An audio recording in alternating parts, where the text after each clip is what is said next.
কত বড় কথা, গলা কেন ফেলে দিতাম? একটি কথাও যদি নিজের থেকে বানিয়ে বলতেন সুবহানাল্লাহ বলেন।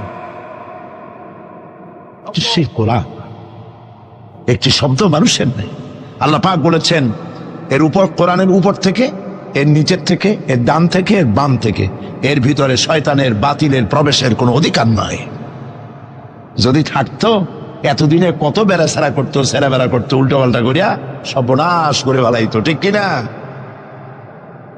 পৃথিবীতে শত শত কোটি খ্রিস্টান পৃথিবীতে আছে।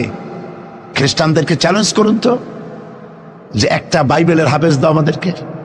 সারা পৃথিবীতে একটা হাফেজ চাই, বাইবেল মুখস্থ করছে, পাওয়া যাবে? যাবে না। হিন্দুদেরকে চ্যালেঞ্জ করে, কত কোটি হিন্দু আছে তোমাদের, বেদ তোমাদের ধর্মগ্রন্থ, বেদ মুখস্থ করছে, এরকম হাফেজ দাও, পারবে দিতে? পারবেন।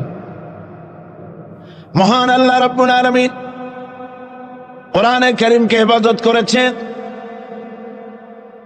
সূরা কমরের মধ্যে রব্বুল আলামিন বলেছেন ওয়ালাকাদ ইয়াসসারনাল কুরআনা লিযিকরি ফাহাল মিন মুদ্দাকির। আল্লাহ পাক বলেন অবশ্যই কোরআনে কারীমকে আমি মানুষের কাছে মুখস্থ করার জন্য আর বোঝার জন্য সহজ করে দিয়েছি।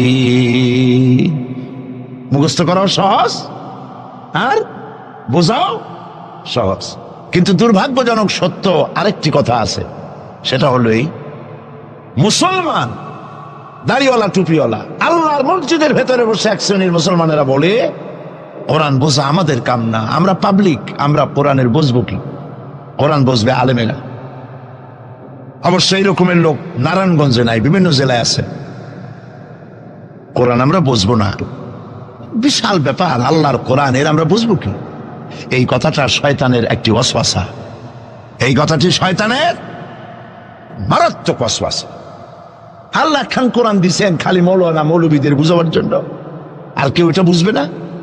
আল্লাহ পাক বলছেন আমি মানুষের জন্য কোরআন বোঝা সহজ করেছি, চেষ্টা করো, বুঝতে চেষ্টা করো।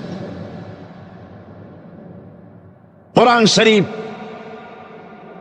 দুইটা জিনিস, একদিকে বোঝা সহজ, মুখস্থ করাও সহজ। আমার কাছে হাফেজ আমি পেয়েছি 8 বছরের বাচ্চা কোরআন শরীফ মুখস্থ করছে।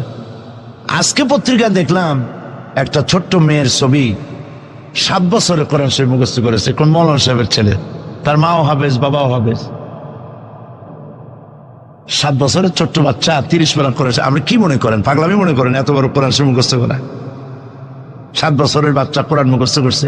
আমার কাছে মনে হলো যেন আটলান্টিক মহাসাগর আল্লাহ ঝিনুকের মধ্যে ঢুকাই দিছে। এই যে শরফুদ্দিন খলিফা নাকি একটা ছোট্ট বাচ্চার একটা ক্যাসেট বেরিয়েছে না, তানজানিয়া, লোকেরা বলে, খুব আশ্চর্য হয়ে যায় যে কেউ কেউ তো বলে যে এগুলি কম্পিউটার দিয়ে বানাইছে। যারা আল্লাহর কুদরত বিশ্বাস করে না তারা এরকম বলে। লোকেরা আশ্চর্য হয়ে যায় এতটুকু ছোট ছেলে কোরআন শরীফ মুখস্থ করলো কেমনে? বয়স তার 4 বছর। আসলে বয়স 4 বছর না, আমি আজ থেকে 4 বছর আগেই তার ক্যাসেট দেখেছি লন্ডনে। তাহলে হইতেই পারে, আল্লাহ পাক যদি ইচ্ছা করেন করতেই পারে। চিন্তা করে দেখেন না, একটা লোক 40 বছর পর্যন্ত লেখাপড়া জান, লিখতেও পারেন না, পড়তেও পারেন না, নামও সই করতে পারেন না, কোন রাজনৈতিক ব্যক্তিদের সাথে ওঠা বসা করেন নাই, কোন কবি সাহিত্যিকদের সাথে ওঠা বসা করেন নাই। সেই লোকটি 40 বছর পর এমন কথা বললেন রাজনীতির কথা, দুনিয়ার সব রাজনীতি ফেল হয়ে গেল। অর্থনীতির ব্যাপারে, সমাজনীতির ব্যাপারে এমন সব কথা বললেন, দুনিয়া ফেল। 40 বছর যিনি লেখা জানেন না, পড়া জানেন না, লিখতে জানেন না, পড়তে জানেন না, কে তিনি? সাল্লাল্লাহু আলাইহি ওয়াসাল্লাম। তো আল্লাহ পাক কেন পারবেন না? মরা গাছ দিয়ে ফুল ফুটাই দিতে পারেন, মরুভূমির ভিতরে পানির প্রস্রবণ ঘটিয়ে দিতে পারেন, আমিরকে ফকির করতে পারেন, ফকিরকে আমির করতে পারেন। এই তো আল্লাহ। যালিকুমুল্লাহু রাব্বুকুম, ইনি হচ্ছেন তোমার আমার রব। সুবহানাল্লাহি ওয়া বিহামদিহি। কোরআনে কারীমকে একদিকে মুখস্থ করা সহজ, আর মুখস্থ করার জন্য একটি সিস্টেম কোরআন শরীফের মধ্যে আছে, চিন্তা করলে যেগুলি পাওয়া যায়। সেটা হলো এই যে কোরআন যদি কেউ তাড়াতাড়ি পড়ে, মনে হবে যেন প্রবন্ধ পড়তেছি, আর যদি থেমে থেমে পড়ে তাহলে মনে হবে যেন কবিতা পড়তেছি। সুবহানাল্লাহ। প্রত্যেকটা লাইনে লাইনে মিল, ছন্দের আকারে। কোরআন শরীফ পৃথিবীর সমস্ত সাহিত্যে মানকে ছাড়িয়ে এত উপরে গিয়েছে যেই মান পর্যন্ত পৃথিবীর কোন সাহিত্য কিয়ামত পর্যন্ত পৌঁছতে পারবে না। এর ফাসাহাত, এর বালাগাত, কোরআন শরীফের সাহিত্যিক মান চিরকালের জন্য কালজয়ী। এর পাশেও কেউ দাঁড়াইতে পারবে না। সুবহানাল্লাহ। কি পাগল ছাগল হাবিজাবি নবীয়তের দাবি করে। আচ্ছা, নবীর দাবি করলে তো তার কাছে ওহী আসতে হবে। এই যে ছাগল পাগল যেগুলা নবীর দাবি করলো, নবী করিম সাল্লাল্লাহু আলাইহি ওয়াসাল্লাম ইন্তেকালের পরে 30 জন মিথ্যাবাদী নবুয়তের দাবি করবে, ঠিক না? তো নবী হইতে হইলে 3টা শর্ত লাগে। একটা হলো ওহী আসতে হবে, মুজিজা থাকতে হবে, আর চরিত্র। নবীর কপালে লেখা থাকে না যে উনি নবী, বুকের উপরেও লেখা থাকে না যিনি নবী। চরিত্র দিয়েই প্রমাণ হয় ইনি কোনো সাধারণ মানুষ নন, ইনি আল্লাহর নবী। সুবহানাল্লাহ। তাই তো হযরতে নবী করিম সাল্লাল্লাহু আলাইহি ওয়াসাল্লাম যখন হযরত খাদিজা রাদিয়াল্লাহু তাআলা আনহার কাছে যখন দ্বীনের দাওয়াত দিলেন, কালেমার দাওয়াত দিলেন, 1 সেকেন্ডও তিনি দেরি করেন নাই। চিন্তা করেন না, আপনি নিজেকে বহুত ফেরেশতা রূপে আপনি বলতে পারেন যে আমি একেবারে অ্যাঞ্জেলিক ক্যারেক্টারের লোক, ফেরেশতা চরিত্রের মানুষ। বাইরে গিয়ে বহুত কথা বলতে পারেন, এমনকি বাইরে গিয়ে অনেক মুরিদও বানাইতে পারেন। পীর সাহেবদেরকে জিজ্ঞেস করা উচিত যে আপনার বউ আপনার কাছে মুরিদ হয়েছে কিনা। বউ মুরিদ করে এত সহজ না। একজন পীরেরই দেখছিলাম একটা বইয়ের মধ্যে গল্প, বউ তাকে পীর মানতেই চায় না, বহুত চেষ্টা করছে মুরিদ বানাবার জন্য, পারেনি। একদিন বউকে কেরামতি দেখাবার জন্য সে রান্না করতেছিল বাইরে, ওইটার উপর দিয়ে সে উড়ে গেল। এরপরে সে নামলো, বউ তাকে দেখে বলে, দেখছো তুমি তো পীরগিরি করো, এই যে একটা লোক কেবল মাত্র পাগড়ি বাঁধতে মাথার উপর দিয়ে উড়ে গেল, তুমি কি এরকম পারো? আরে বেটি, আমি তো উড়ে গেলাম, তোমার দেখাবার জন্য তুমি বিশ্বাস করো না। ও, সেই জন্য তো একটু কাইত হয়ে গেছো, সোজা হয়ে যেতে পারো নাই।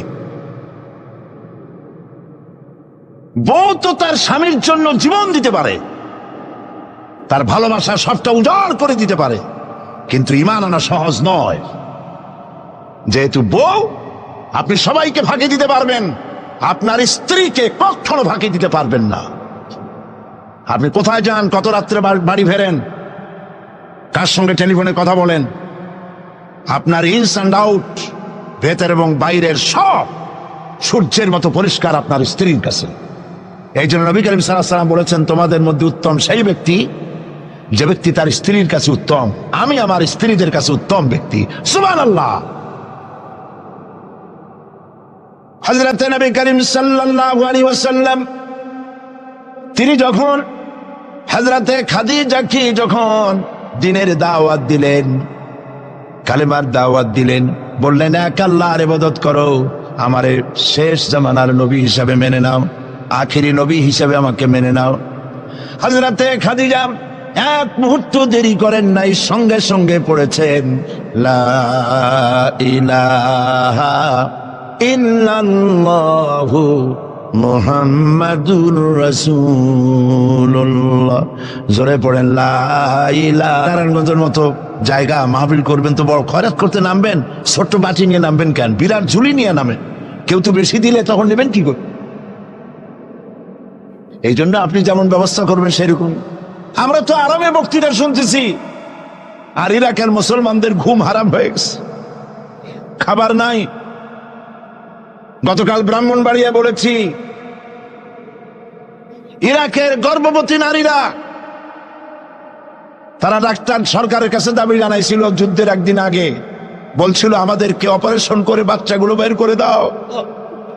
আমেরিকার কাফেরদের বিরুদ্ধে লড়াই করে শহীদ হয়ে মরতে চাই।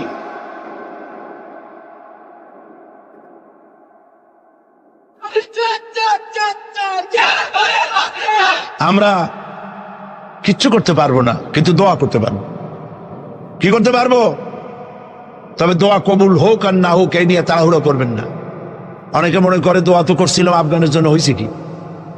এই জাতীয় কথা বলা ইমানের বিপরীত, ইমানের খেলাফ। আপনার দোয়া কবুল করতে আল্লাহ বাধ্য নন। ফাআলুল লিমা ইউরিদ, যা খুশি তাই করেন। সুবহানাল্লাহ বলো। এই দোয়া যে করি, এই দোয়া কবুল আজ হবে, কাল হবে।